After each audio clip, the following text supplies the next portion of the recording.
The morning shift alarm echoed through the corridors of Galactic Council Station Kithara as Jake Morrison adjusted his formal diplomatic uniform in front of the mirror.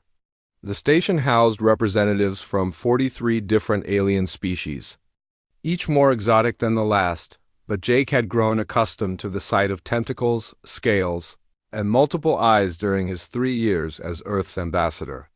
Today felt different, though, as if the very air carried an electric tension that made his skin prickle. Jake walked through the main corridor toward the council chamber, nodding politely to the various alien delegates he passed. The Zephyrians, with their crystalline skin formations, glittered under the artificial lighting, while the hulking Andromedians lumbered past with their rock-like exteriors clicking against the metal floor.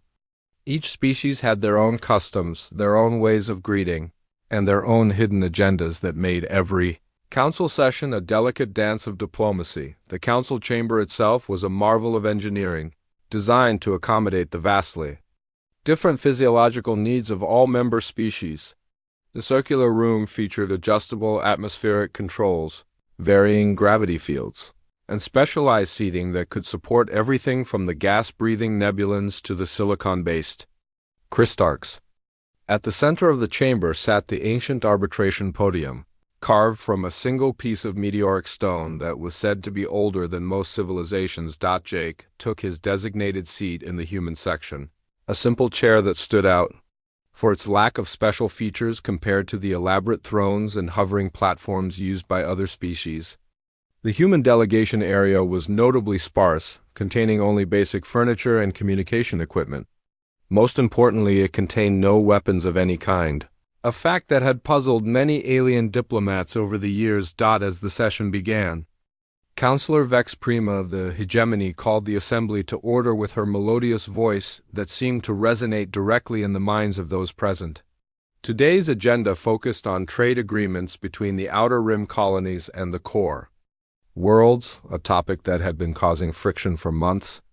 The Zephyrians claimed exclusive mining rights to certain asteroid fields, while the Andromedians insisted that their ancient territorial claims took precedence. Ambassador Zek Thul of the Zephyrian Collective rose from his crystalline throne, his translucent form shimmering with barely contained energy. His voice carried the sharp edge of frustration as he spoke about the illegal mining operations that were supposedly taking place in disputed space. The Andromedians, led by their massive representative Granite Fist, responded with equally heated accusations about treaty violations and territorial encroachment. Jake watched the exchange with growing concern, recognizing the signs of escalating tension that could quickly spiral out of control. He had seen this pattern before in countless diplomatic negotiations, where hurt pride and wounded honor could transform reasonable beings into something far more dangerous. The other species around the chamber began to shift uncomfortably in their seats. Sensing that this dispute might not be resolved through words alone, the argument reached a breaking point when Ambassador Zekthal suddenly stood up, his form blazing with angry light as he pointed directly at Granite Fist. In one fluid motion, he drew a sleek plasma weapon from within his crystalline body, the energy weapon humming with lethal power. The sight of the weapon sent shockwaves through the chamber. As other delegates began reaching for their own concealed armaments, Granite Fist responded by producing a massive stone club that seemed to materialize from his very flesh, while the insectoid Hive Queen clicked her mandibles and extended razor-sharp claws from her forearms. Within seconds, the peaceful diplomatic chamber had transformed into a powder keg of armed and hostile aliens, each species falling back on their ancestral instincts for violence. The tension in the room became almost unbearable as weapons were drawn and aimed across the chamber. Ancient grudges and territorial disputes that had been simmering beneath the surface of diplomatic courtesy suddenly threatened to explode into open warfare. The careful balance of power that had maintained peace for decades seemed ready to collapse. In an instant, Jake Morrison stood up slowly from his chair, his movements deliberate and unthreatening. Unlike every other delegate in the chamber, his hands remained completely empty and visible at his sides. He walked calmly toward the center of the room, positioning himself directly between the two most heavily armed factions. His steps echoed softly in the sudden silence that had fallen over the chamber. Every eye in the room focused on the lone human as he reached the center of the chamber, standing completely exposed and vulnerable in the crossfire of dozens of deadly weapons. His voice was quiet but carried clearly throughout the room as he began to speak about the consequences of violence, not in grand political terms but in personal ones. He spoke about the children who would never see their parents again, about the communities that would be destroyed, about the dreams that would die along with the dreamers. Jake did not raise his voice or make dramatic gestures, but his words carried a weight that seemed to reach into the hearts of every being present. He reminded them of the decades of cooperation that had brought them together, of the scientific advances and cultural exchanges that had enriched all their civilizations. He spoke of the trust that had been built through countless hours of patient negotiation and compromise. As he continued speaking, something remarkable happened in the chamber. The weapons that had been raised in anger began to lower, as if their owners were suddenly ashamed of their presence. The Zephyrian ambassador was the first to put his plasma weapon away, his crystalline form dimming as the rage drained from his system. One by one, the other delegates followed suit, until the chamber was once again filled with diplomats rather than warriors. Granite Fist was the last to lower his weapon, his massive stone club disappearing back into his rocky form as he looked directly at Jake with something that might have been respect. The human ambassador simply nodded to each delegate in turn, then walked back to his seat as calmly as he had approached. The immediate crisis had passed, but the questions that remained would echo through the station for days to come.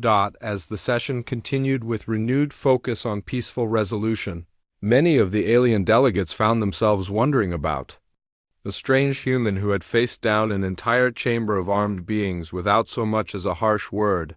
They began to question why humans never carried weapons in the council chambers, and more importantly, what kind of strength it took to stand unarmed in the face of such overwhelming danger. 3 days after the incident in the council chamber, Jake Morrison was reviewing trade reports in his private office when the door chimed softly. Counselor Vex Prima stood in the doorway, her tall, elegant form draped in the flowing robes of her office. Her species, the hegemony, were known for their pale blue skin and large silver eyes that seemed to see more than they revealed. She had served as the council's mediator for over 20 years, but today she looked genuinely puzzled. Jake gestured for her to enter and take a seat in one of the specially designed chairs that accommodated various alien body types. Vex Prima settled gracefully into the chair, her silver eyes studying Jake with obvious curiosity.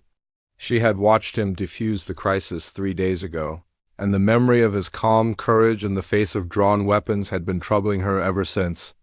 "Ambassador Morrison," she began, her voice carrying the musical quality that made all hegemony speech sound like a gentle song, "I have been thinking about what happened in the chamber. I have seen many species face danger, but never have I witnessed someone stand so calmly before armed enemies. Your people puzzle me greatly." Jake poured 2 cups of tea from a simple ceramic pot, offering one to his visitor. The tea was a blend that he had learned worked well with most alien digestive systems, though he was never sure if Vex Prima actually enjoyed the taste or simply tolerated it out of politeness. She accepted the cup with a graceful nod and waited for his response. "What would you like to know about humans?" Jake asked, settling back in his chair with his own cup. He had fielded similar questions from other alien delegates over the years, but Vex Prima's inquiry felt different somehow, more personal and less politically motivated. "I want to understand why your species never carries weapons in the council chamber," Vex Prima said directly. "Every other species arms their representatives, even if only with ceremonial weapons. We have always assumed that humans were simply a peaceful species, but after seeing you face down an entire chamber of armed beings, I begin to suspect there is more to your story." Jake was quiet for a long moment, considering how much to reveal. The truth about human history was not classified exactly, but it was not something that Earth's government encouraged their diplomats to share freely. The galaxy had certain assumptions about humanity that served their diplomatic purposes well, and disturbing those assumptions could have serious consequences. Would you like to see some historical records from Earth? Jake asked finally. I think they might help you understand our perspective better. Vex Prima nodded eagerly, her silver eyes brightening with curiosity. Jake activated the holographic display system in his office, and the air above his desk shimmered as images began to form. The first scenes showed ancient human civilizations, warriors in bronze armor clashing with spears and swords on dusty battlefields. This is how humans settled disputes for thousands of years, Jake explained as the images shifted to show medieval knights, then musket-wielding soldiers, then the mechanized warfare of the early industrial age. We have always been very good at finding new ways to hurt each other. The images continued to change, showing increasingly devastating conflicts. Vex Prima watched in fascination as human technology advanced, but instead of bringing peace, each advancement seemed to make war more terrible. She saw the massive battles of the first global conflicts, where millions died in trenches and poison gas drifted across no man's land like a deadly fog. These are just small wars compared to what came later, Jake said quietly as the display shifted to show the mushroom clouds of nuclear explosions. We learned to split the atom, and the first thing we did was use it to destroy entire cities. In less than a second, we could erase hundreds of thousands of lives. Vex Prima's silver eyes widened as she watched the footage of devastated cities. The shadows of vaporized humans burned into concrete walls, the survivors stumbling through radioactive ruins. Her species had never experienced anything like this level of destruction, and she found it difficult to comprehend the scale of human violence. The display continued to show the long centuries of human conflict, from the proxy wars of the Cold War era to the resource conflicts of the 22nd century. Jake narrated each period, explaining how humans had perfected the art of destruction, how they had learned to poison entire planets and turn the very environment into a weapon against their enemies. We discovered something important during all these centuries of war, Jake said as the images shifted to show peace negotiations and treaty signings. We learned that the presence of weapons changes the nature of every conversation. When people are armed, they start to think about using those weapons even when they don't want to. He showed her records of diplomatic meetings that had turned violent, of negotiators who had been assassinated at peace talks, of how the simple sight of a weapon could escalate any disagreement into bloodshed. Vex Prima watched in horror as she saw how human diplomacy had often failed because neither side could resist the temptation to use force. We tried everything, Jake continued. We had armed guards at negotiations, we had weapons detectors, we had neutral zones where fighting was forbidden. But as long as weapons were present, violence always seemed to find a way to break out. The display showed the aftermath of various conflicts, the scorched planets and poisoned atmospheres that had resulted from human warfare, Jake explained. How his species had learned that they were perhaps too good at violence, that their capacity for destruction was so great that they had to actively choose restraint. This is why we developed our current diplomatic protocol, Jake said as the images faded. We discovered that when humans appear unarmed and vulnerable, other species are forced to confront their own morality. They have to choose between honor and brutality, between negotiation and violence. Vex Prima sat in stunned silence, her silver eyes reflecting the weight of what she had learned. She had always assumed that humans were weak, that their lack of weapons indicated a naturally peaceful nature. Instead, she had discovered that they might be the most dangerous species in the galaxy, precisely because they understood the true cost of violence. So, when you stood in that chamber 3 days ago, she said slowly, you were not defenseless at all. You were making a choice. Jake nodded gravely. Every human diplomat makes that choice every day. We choose to appear vulnerable because we know what happens when we don't.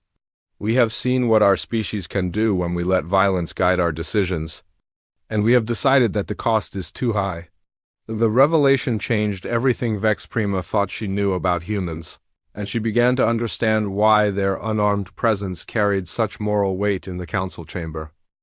Word of Jake Morrison's conversation with Counselor Vex Prima spread through the station like wildfire, as secrets always did in the closed environment of the diplomatic community. Within a week, every alien delegate had heard whispers about humanity's violent past and their choice to remain unarmed in the council chamber. The reactions were mixed, with some species gaining new respect for human restraint while others saw it as an elaborate deception.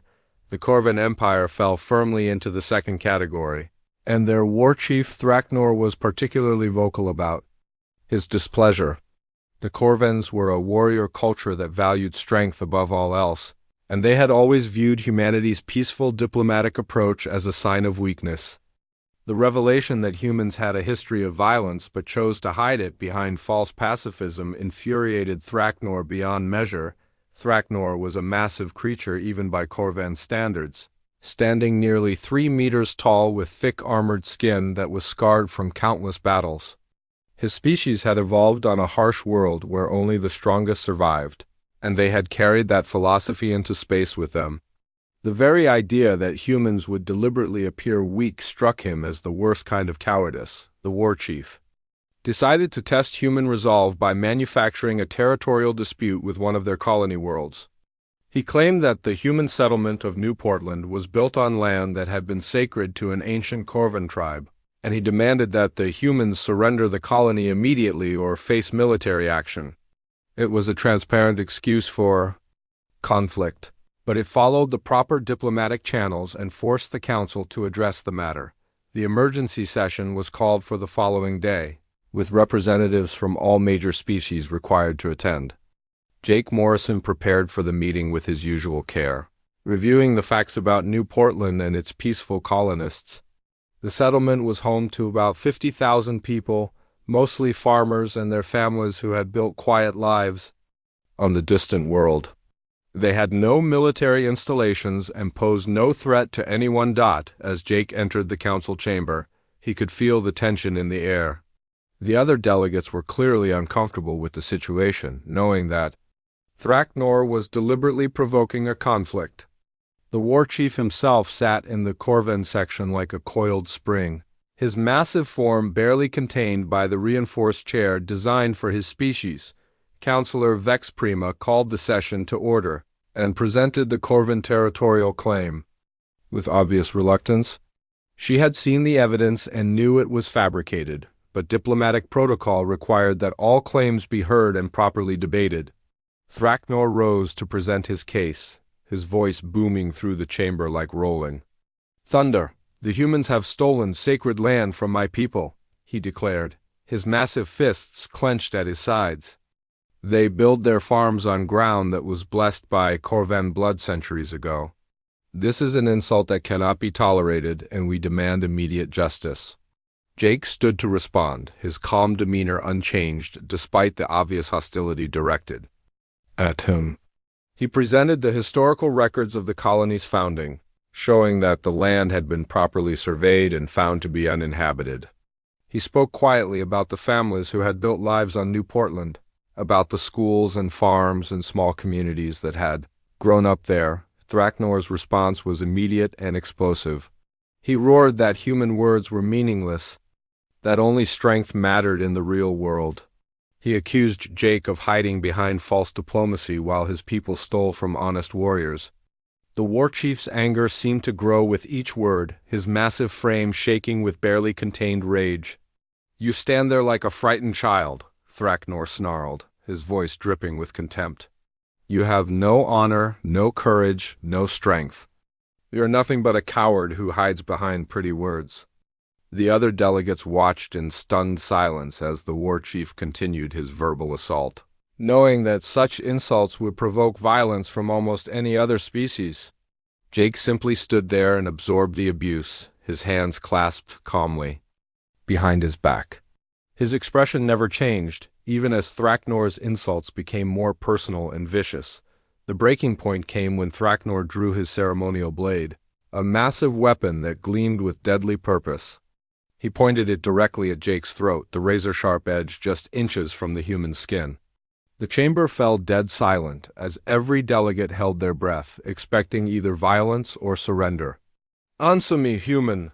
Thraknor roared, his weapon trembling with the force of his anger. "Will you fight like a warrior, or will you crawl away like the coward you are?" Jake remained perfectly still, his eyes never leaving the war chief's face. When he spoke, his voice was so quiet that the chamber's amplification system had to boost it for everyone to hear. He began to talk about the colonists on New Portland, describing their daily lives in simple, human terms. He spoke of children playing in schoolyards, of farmers working in their fields, of families gathering for evening meals.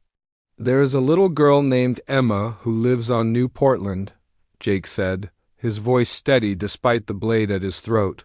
"She is 7 years old, and she likes to draw pictures of the purple flowers that grow near her house. She has never hurt anyone in her life, and she trusts that adults like us will keep her safe."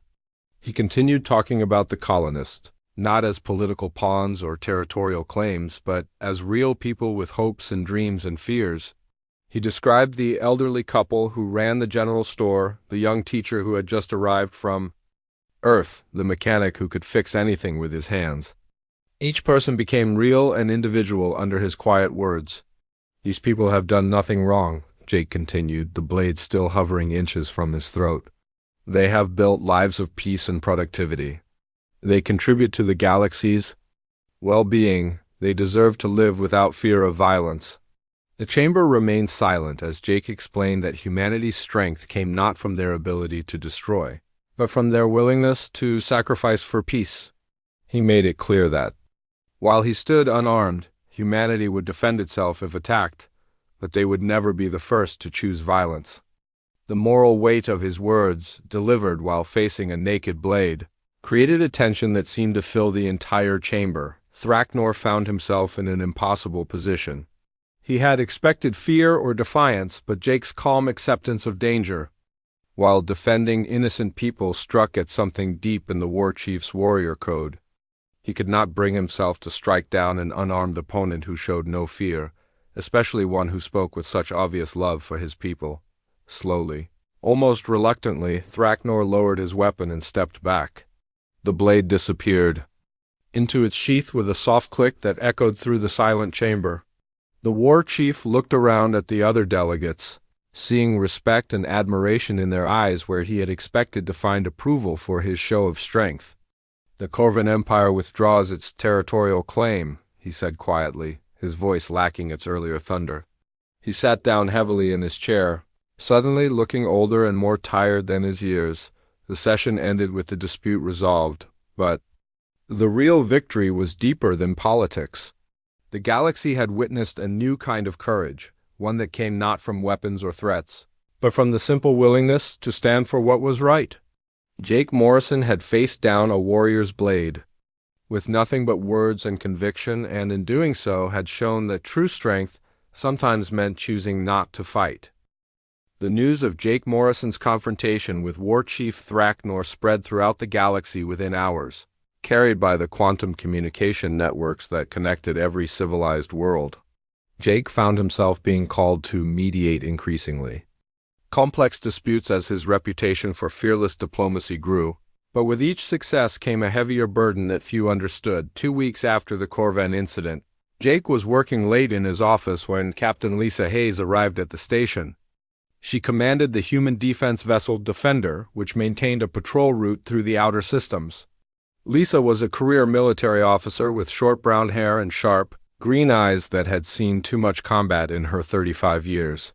She had requested permission to visit the station during her ship's resupply stop, officially to deliver diplomatic pouches, but really to check on her old friend. Jake and Lisa had known each other since their academy days on Earth, when he had been studying diplomacy and she had been training for military command. They had taken different paths in service to humanity, but their friendship had remained strong through the years. Lisa was one of the few people who understood the full weight of Jake's responsibilities. "You look tired," Lisa observed as she entered his office, noting the dark circles under his eyes and the slight tremor in his hands. "How long since you've had a real break?" Jake poured coffee for both of them, a luxury that cost a small fortune. To ship from Earth but was worth every credit for its comforting familiarity. Sleep is overrated, he said with a weak smile. Besides, the Trilarian trade dispute won't resolve itself, and the hegemony is making noises about territorial expansion. Again. Lisa settled into a chair and studied her friend with concern. She had heard reports about his recent diplomatic victories, but she could see the toll they were taking on him. Jake, you need to understand something about what you're doing here. Every time you stand unarmed in that chamber, you're not just risking your own life. I know the risks, Jake replied, but Lisa shook her head. No, you don't, not the real ones. Lisa activated her personal communicator and displayed a tactical readout that showed the positions of various military units throughout the sector. Do you see that? She pointed to a cluster of red dots at the edge of the system. Those are human defense ships. Dreadnoughts, destroyers, and support vessels. They're always there, Jake, always watching. Jake stared at the display, though. He had suspected as much. The human military was far more advanced than most species realized, but he had never seen the actual deployment patterns before. The sheer number of vessels was staggering, and these were just the ones in the immediate area.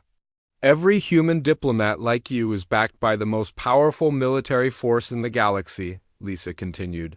We can afford to have our representatives appear defenseless because our weapons are so advanced that no other species can match them. The Corvan Empire's entire fleet couldn't stand against a single human dreadnought. She changed the display to show technical specifications that made Jake's eyes widen. The human ships carried weapons that could reduce entire planets to molten slag, defensive systems that could deflect asteroid impacts, and drive systems that could cross the galaxy in a matter of days. The technology was so far beyond what other species possessed that it seemed almost magical. But here's the thing that keeps me awake at night, Lisa said, her voice dropping to a whisper. Our weapons are so terrible, so completely destructive, that they must never be used except in the most extreme circumstances. The responsibility for preventing that falls on people like you. Jake felt a chill run down his spine as he began to understand the true scope of his position. Every time he stood unarmed in the council chamber, he was carrying the weight of humanity's military might on his shoulders. His words and actions were often the only things standing between peace and unimaginable destruction. You remember the Centauri incident? Lisa asked, referring to a classified event from early in humanity's expansion into space. A single human patrol ship was attacked by pirates. The captain lost his temper and responded with full force. The planet those pirates came from is still uninhabitable 3 centuries later. The story sent ice through Jake's veins. He had heard rumors about Centauri, whispers about a world that had been made an example of, but he had never known the details. The idea that human weapons could leave a planet dead for centuries was terrifying beyond measure. That's why we developed our current diplomatic protocol, Lisa explained. We learned that the most dangerous species in the galaxy are those that seem harmless. By appearing vulnerable, human diplomats force other species to confront their own morality. They have to choose between honor and brutality, between negotiation and violence. Jake realized that his calm demeanor in dangerous situations came not from natural courage, but from the terrible knowledge of what humanity could do if pushed too far. Every threat he faced was insignificant compared to the weapons that waited in the darkness between stars, ready to turn any world into a glowing cinder at his word. So when Thraknor pointed his blade at my throat, Jake said slowly, I was actually holding the power to destroy his entire civilization, and he had no idea, Lisa confirmed. None of them do. They see a defenseless human and think they're dealing with a weak species. They don't realize that your restraint is the only thing keeping their worlds from being reduced to radioactive dust. The weight of this responsibility was crushing. Jake understood now why human diplomats burned out so quickly, why the suicide rate in the diplomatic corps was so high. They were carrying a burden that no single person should have to bear, making decisions that affected the survival of entire species. Every time you choose not to call for help, Every time you let someone threaten you without responding, you're saving billions of lives, Lisa continued. Because the moment we show our true strength, the moment we reveal what human military technology can really do, the galaxy will never be the same. Jake stared out the window at the stars, knowing that somewhere in that darkness, human warships waited with weapons that could crack worlds. The irony was overwhelming. Humanity's greatest strength was their willingness to appear weak, and their greatest weapon was their refusal to use it. "How do you handle it?" Jake asked, knowing what we could do. Lisa was quiet for a long moment before answering. "I remember why we choose not to. Every world we don't destroy, every species we don't wipe out, every child who grows up in peace. Because we held back our power. That's what makes us human, Jake. Not our ability to destroy, but our wisdom to choose restraint." The conversation ended with Jake having a deeper understanding of his role in the galaxy's balance of power. He was not just a diplomat representing humanity's interests, but a guardian standing between peace and annihilation. The weight of that knowledge would change how he approached every future negotiation, knowing that his words carried the power to preserve or destroy entire civilizations. The emergency sirens that screamed through Station Kithara at 3 in the morning were unlike any sound Jake Morrison had heard in his 3 years as Earth's ambassador. The piercing wail spoke of immediate danger, not the scheduled drills that occasionally tested the station's emergency systems. Jake rolled out of bed and rushed to his communication console, where flashing red alerts painted his quarters in hellish light. The message was brief and terrifying. The Draconic Confederation had launched a surprise attack on the station. Long range. Sensors showed a massive fleet of ancient warships emerging from hyperspace, their dark hulls bristling with weapons that had conquered civilizations when most species were still learning to make fire. The Draconic Confederation was the galaxy's oldest empire, ruled by beings who had lived for thousands of years and accumulated power beyond. Jake dressed quickly and made his way through corridors filled with panicking aliens. The station's defensive systems were already engaging the enemy fleet, but everyone knew they would not hold for long against the overwhelming force bearing down on them. Species that had been enemies for centuries were now helping each other reach escape pods. Their petty disputes forgotten in the face of annihilation, the council chamber had been converted into an emergency command center, with Admiral Korath of the Hegemony coordinating the defense. The holographic displays showed the battle raging outside the station, where dozens of defensive ships were being systematically destroyed by the Draconic fleet. The ancient weapons of the Confederation cut through modern shields like tissue paper, reducing proud warships to expanding clouds of debris. Jake found Counselor Vex Prima at one of the tactical stations, her normally calm demeanor cracked by the stress of the situation. She looked up as he approached, her silver eyes reflecting the red glow of the emergency lighting. "Ambassador Morrison, you should evacuate immediately. The humans maintain ships in this sector, and they can carry you to safety." "I'm not leaving," Jake said firmly, moving to stand beside her as another defensive squadron was vaporized on the main display. "My place is here with the other delegates." The battle outside reached its climax as the last of the station's defenders was overwhelmed. The Draconic ships moved into docking position with predatory grace, their boarding pods launching like spears toward the station's hull. The sound of cutting beams echoed through the corridors as the enemy began to breach the outer sections. Empress Silthara herself led the boarding party, her ancient form towering over her elite guards as they advanced through the station. She was a creature of legend, old when the galaxy was young, with scales that gleamed like polished obsidian and eyes that burned with the fire of dying stars. Her presence alone was enough to make seasoned warriors flee in terror. The other delegates were captured one by one as the Draconic forces swept through the station. Their advanced weapons and armor made resistance futile, turning the proud representatives of galactic civilization into cowering prisoners. Species that had ruled star systems for millennia found themselves helpless before the ancient power of the Confederation. Jake stood alone in the council chamber. As the sound of approaching footsteps echoed through the corridors, he had sent away his security detail and dismissed his staff, choosing to face whatever came with the same dignity he had shown in every diplomatic crisis. His hands remained empty at his sides, following the protocol that had guided him through 3 years of dangerous negotiations. Empress Silthara entered the chamber like a force of nature, her massive form dwarfing the furniture designed for smaller species. Her guards spread out around the room, their weapons trained on the lone human who stood calmly in the center of the chamber. The Empress herself carried no weapon, needing none when her claws could tear through steel and her breath could melt stone. "So," the Empress said, her voice like grinding stone, "this is the famous human diplomat who thinks he can face warriors with nothing but words. You're smaller than I expected, and far more foolish."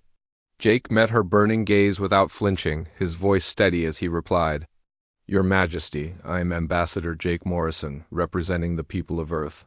I assume you have come to demand our surrender." The Empress laughed, a sound like breaking glass that echoed through the chamber. "Surrender? Your species has nothing I want except your destruction.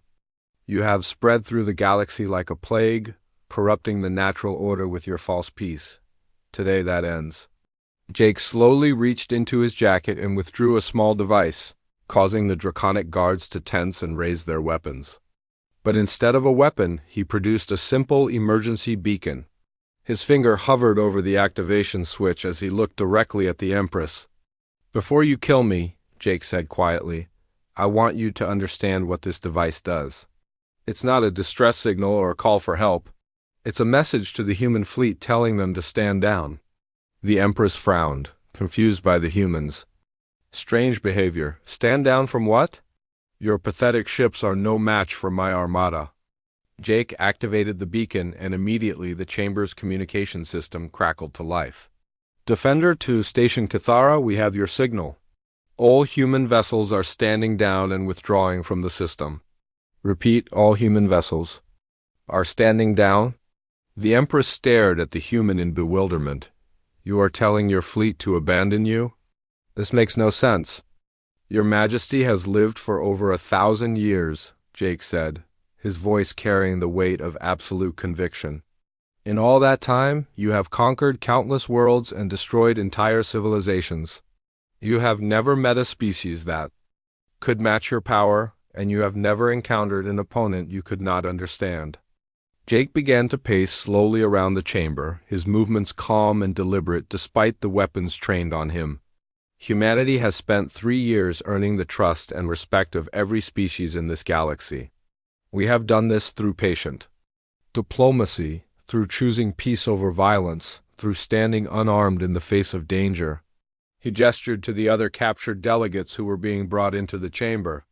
"These beings trust us because we have proven that we value. There lives more than our own power. They know that humans will die before we betray that trust." The Empress watched in growing confusion as Jake continued his explanation.